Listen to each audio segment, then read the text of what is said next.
I got wieners in my mouth, wieners in my mouth, wieners in my mouth, got wieners in my All mouth. right, guys, we're going on break. It's the Wieners We are in the going on Mouth break. We'll challenge be back. on Rob and Slim. Hello? Yeah, hi, Quest. Yes, this is him. How you doing? This is Robin Slim Show. I'm sorry about that.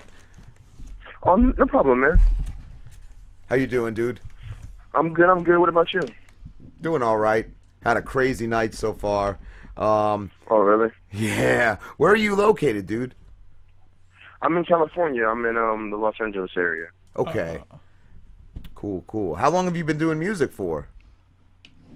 I've been doing music for about 3 years. I'm 19 now, and I started really taking it professional about 3 years ago. Wow. You sound a lot older than 19, man. Yeah, man. Even your songs, the Yeah, life I get that experience. I get that a lot for real. Are you going to like college or anything, or you just been working on the music? Well, originally I was doing football, that whole sports road, but I messed up my back my senior year, so I lost my scholarship opportunity. So I was going to the college road, but around that same time, music really took off for me, so it was like no point, honestly. Yeah. Have you ever performed anywhere? Yeah, I performed as a DJ, not as a rapper. Actually, I just started the rap portion of my career recently. I was doing producing and DJing. Not anywhere big, but like a lot of local spots in LA and in California. Like actually DJing, or did you just like press a button and put your arms up in the air? Yeah, not like DJing like how a lot of these EDM artists do, but more of like hip-hop sampling, live sampling. Okay. You said It's pretty cool. It's a new thing coming out. You said you're from the LA area? Yeah. I was in the Army, so I have a lot of friends from the California area. And I know hip-hop is a big thing, especially rap. Everyone that I know from that area, whether it's from like they're from Northern California or Southern California, it's like that's the big thing. Yeah, no selling doubt. That's the thing selling over there. Yeah. That's cool. That's like DC and Maryland. I never knew how much of a strong like hip hop vibe was down there, but that's a big scene too down there, man. Yeah, it really is, and it's like it really I don't know if you guys really know too much about hip hop, but it really started back with like the NWA days.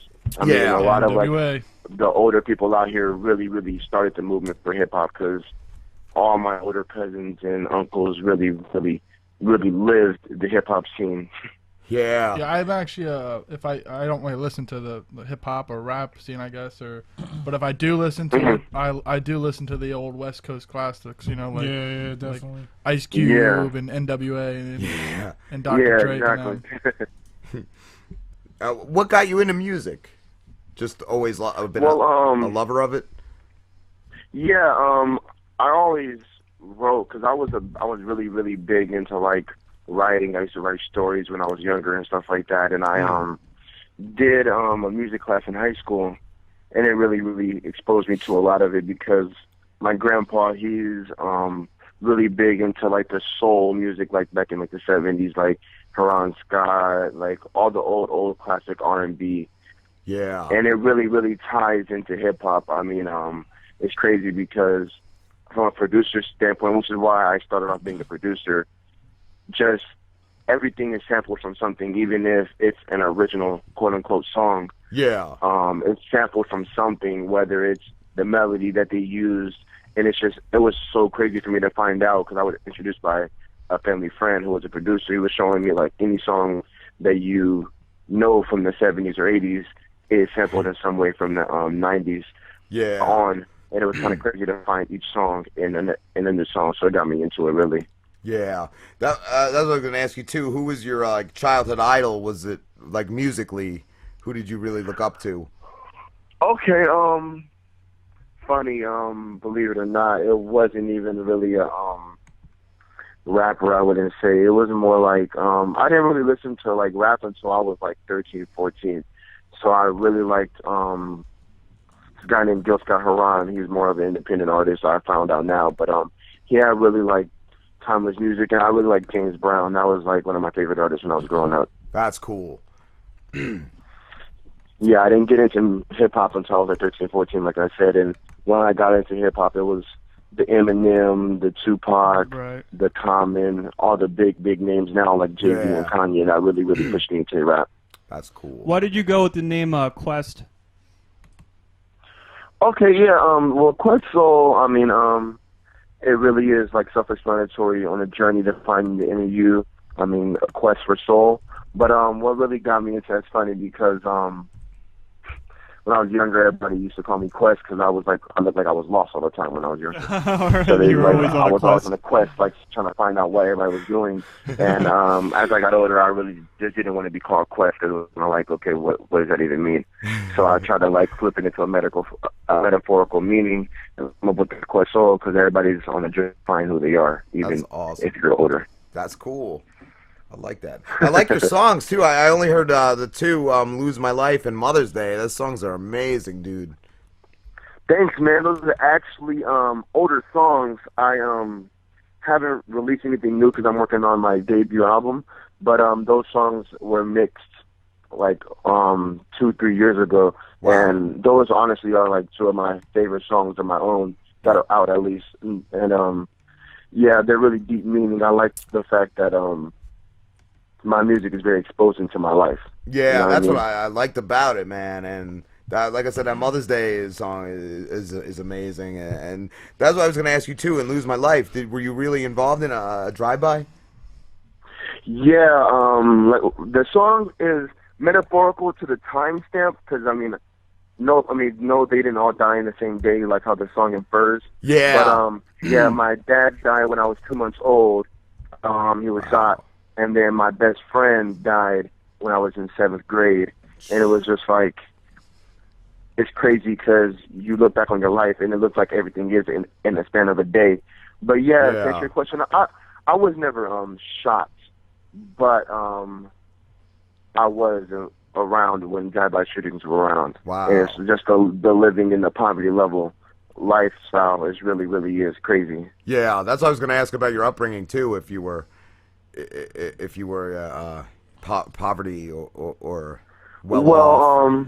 Because a lot of guys, they come off hard, but they came from like a nice section of town or something. Exactly, and I know exactly what you mean because if you listen to my music, I don't like to portray that I'm like a gangster or a thug or something because that is completely not me. I mean, I had to fight a lot in my life, but never really was into gangs and stuff like that. But background, I have 8 brothers and sisters, including myself. And like I said, my dad passed away when I was younger, and so it was me and my brothers and sisters and my mom. And we never were really. I would never say we were poor because I always looked at it. There was always people who had less than us, and I always had video games. I always had nice clothes. It was never really like I was poor. You know what I mean? Yeah. But my dad's side of the family has substantial amount of money, but I didn't have access to that. It was more what we had, and we were living off welfare, all that type of stuff. So we were relatively under medium wage, but we were never really poor. You know what I mean? Yeah. Right. Now, like having so many brothers and sisters, are you close with all of them, or did it kind of like you guys? Yeah. Oh, okay, cool. That's cool. Yeah, definitely close with all my brothers and sisters. I mean, I'm the second oldest out of 8, so all the younger ones, like even now to this day, they're all under 18. The closest ones, they're 16 now, and I mean, just really trying to help them grow and find who they are, get them ready for college and stuff like that. But I mean, yeah, I'm definitely very close to all my brothers and sisters. Do they all like your music and look up to you for what you're doing? Funny, I have 2 maybe that really like my music. The other ones are kind of like, okay, yeah, you do music. Like if you ask them, I'm no big deal. It's funny. Right. They all like they'll give me songs to people who I met and stuff like that. I say, oh, this guy, he's pretty famous. You like him? Yeah, I know him. It's kind of funny. It's kind of like they don't know what I do for a living. Right. I'm gonna ask the question. We asked the guy this question last week. Biggie or Tupac? Who are you going with? Funny. I just talked to one of my friends about this. We got into a really heated discussion. I honestly don't think Biggie is that big, and I say that because of the fact that if you listen to his music from a rap standpoint, he never was lyrical. He never had heavy metaphors, big words even. He was just, and this is why he's one of the greatest, I give him this, he had one of the best flows out of any rapper to ever rap, ever, which is amazing. Yeah. But as far as rapping goes, no, he was never lyrical. I mean, if you listen to his biggest song, Juicy, you can't pull a metaphor out of the song. And for that reason, I always say the only reason why Biggie is recognized as one of the GOATs of hip-hop is because he feuded with the GOAT, which is Tupac. Because if you look at it, when the wolf howls at the moon, it's no big deal. But when the moon howls back at the wolf, it makes the wolf a moon. And that's really what happened to Biggie. And if they didn't die, I don't think neither one of them would be as big as they are, honestly. Good way of putting it. Yeah, man. I mean, and I always get slack for it, but I mean, it's looking at it at a realistic aspect. If you listen to their music, yeah, there's the time and the generation difference, but their music isn't really that much better than a lot of artists that were in that time, like Jay-Z, which I feel is very underrated as far as the vote of that time. He was well beyond their talent at that time. So do you like the hip hop from I would say from the older days, or do you like the hip hop nowadays? Well, kind of torn between the two because of the fact that back then it was more of a lifestyle of rap and hip hop, if you know what I mean. Now the music is definitely better, but the fact that we all know most of the rappers are just saying stuff to say stuff and not really about what they're speaking on. Yeah, So that's guess what I I've could kind say of the felt culture about was it. better. I feel like more of the hip hop today is like it's just a money scene that it's people are just saying that they're going on the subjects that sell, and I felt that Yeah. when you listen to NWA or Ice Cube or anyone from the older days, you could tell that was their lifestyle. You know what I mean? That's what they. I mean, there's some guys nowadays you can hear like Eminem. You can still hear his anger. I mean, Nowadays, it's also a lot That's of the whole. What were you gonna say? I was gonna say nowadays it seems like the people who are really into it or who are really like putting their soul into it, they don't get big. They're the smaller guys that are on Twitter and stuff like that. Like we've been Exactly, you know, exactly. But even back then, I mean, if you were gonna do a big song, if you weren't a gangster and you were trying to make it big, you essentially couldn't unless you had a big city movement like Nas did, like Common did. Alan did. You still there? Quest. I think we got disconnected. Yeah, I don't know what happened. He just hung. I don't think he hung up. Oh, he's calling back. Just Quest, you there? Hi, who's this? Hello? We're not. We don't hear anything, so I don't know, Quest, if you're calling back. I think something went with the connection. I'm not sure if it's on your end. I look pretty good. Over here, Hello? Oh, you there? Yeah, can you hear me? Yeah. Okay, yeah. I was saying that I don't know why the phone wasn't picking it up, but yeah. What I was saying was artists that are very lyrical and like. You're going in and Like- out, and I'm not sure if it's. We can't really Hello? hear. You there? Yeah, well, you're going like in and out, so I don't know if it's something on my end or if it's something on your end. I mean, it might be either one. I'll try to call back again right now. And No, see you're if it's, good. You're actually good now. It Okay. stopped. So Okay, yeah. So I was saying that there's a lot of artists nowadays that are still upholding that same image of hip hop. Like, I don't know if you heard of J. Cole or like Kendrick Lamar. Kendrick Lamar. I know They're- Kendrick Lamar.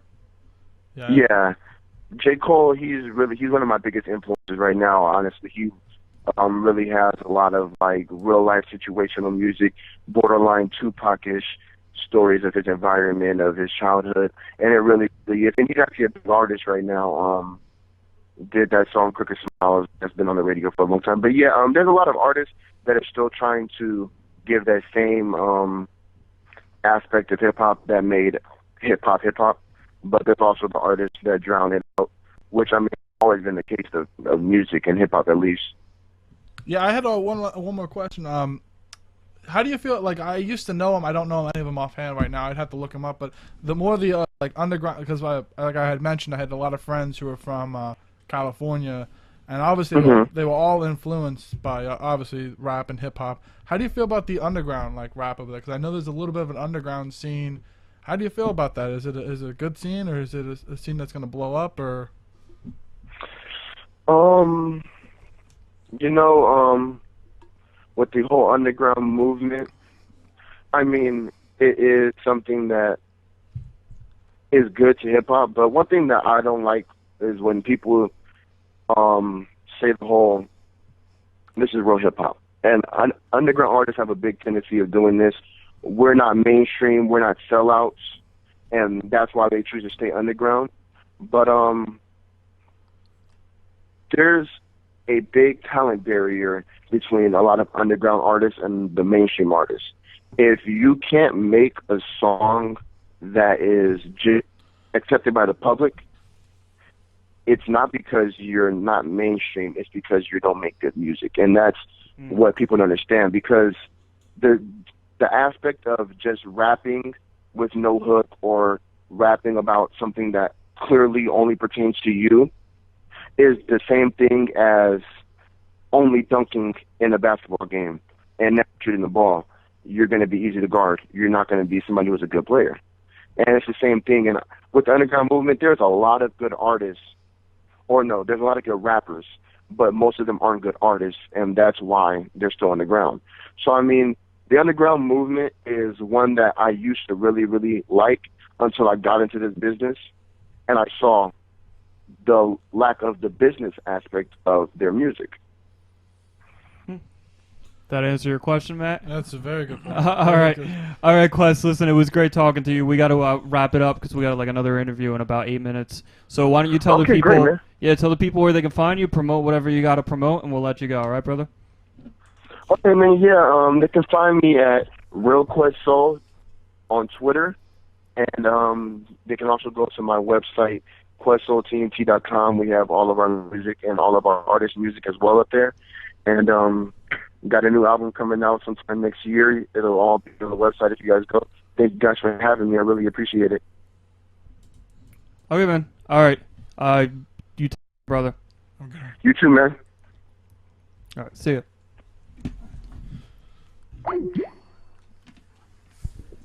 All right, guys.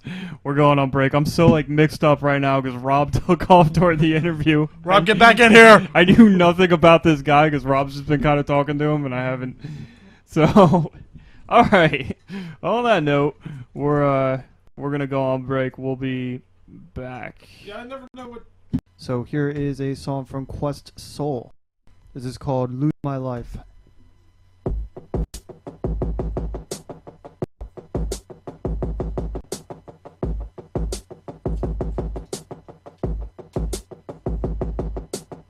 I lose feelings as quick as I lose chapstick. I'm dead broke like a subway in Manhattan. I always said if this music ain't happening in 5 more years, then I would surely quit rapping. Well, I guess that life is a test. You only truly losing life when you try your best. Cause to lose when you thought that you would lose from the start is better than to lose when you was winning in your heart. Or maybe life is a dream, cause everything that we wishing for don't be what it seems. They tell me reach for the stars and you land on the moon, but that sound like rock bottom and the dirtiest dunes. So me, I keep it moving, ain't no stopping or looking back. I'm at my breaking point like entrances on cul-de-sacs. Mama still drowning emotions in them liquor potions, so I take a sip, hocus pocus. My dad died last night, so I was sitting thinking, asking why last night. Why? And I'm trying not to take my life. Mama tell me I'll be alright. My friend died last night, so I ain't gonna look up in the sky all night. No, cause I know I might lose my life. Mama tell me I'll be alright. My girl cried last night, cause she didn't see me step inside last night. No, cause she know they tryna take my life. Mama tell me I'll be alright. I almost died last night, but that drive-by shooter closed his eyes too tight. Bang. Lord, why you tryna take my life? Mama tell me I'll be alright. Born a sinner, but I promise that I grew better. I fucked up, but my mama told me do better. Shit, but how the fuck you supposed to change me when I'm watching all your problems like it's HD? Huh, cause we ain't ate in a week, and I'm still getting clowned for air walks on my feet. And I thought I had a shot at the girl in my dreams, but she laughed in my face cause the holes in my jeans. Huh, I guess we don't finish last, cause good guys don't win and we don't get the ass. Girls leave nice guys to get treated like trash, and if you play by the rules, I guarantee that you last. All those tears of joy or tears of pain, cause you risked it all to play the game. And I know that you fed up, but you gotta keep your head up. All those tears of joy and tears of pain, cause you risked it all to play the game. And I know that you fed up, but you gotta keep your head up. My dad died last night, so I was sitting thinking, asking why last night. Why? And I'm trying not to take my life. Mama tell me I'll be alright. My friend died last night, so I ain't gonna look up in the sky all night, no. Cause I know I might lose my life. Mama tell me I'll be alright. My girl cried last night, cause she didn't see me step inside last night, no. Cause she know they tryna take my life. Mama tell me I'll be alright. I almost died last night, but that drive-by shooter closed his eyes too tight. Lord, why you tryna take my life? Mama tell me I'll be alright.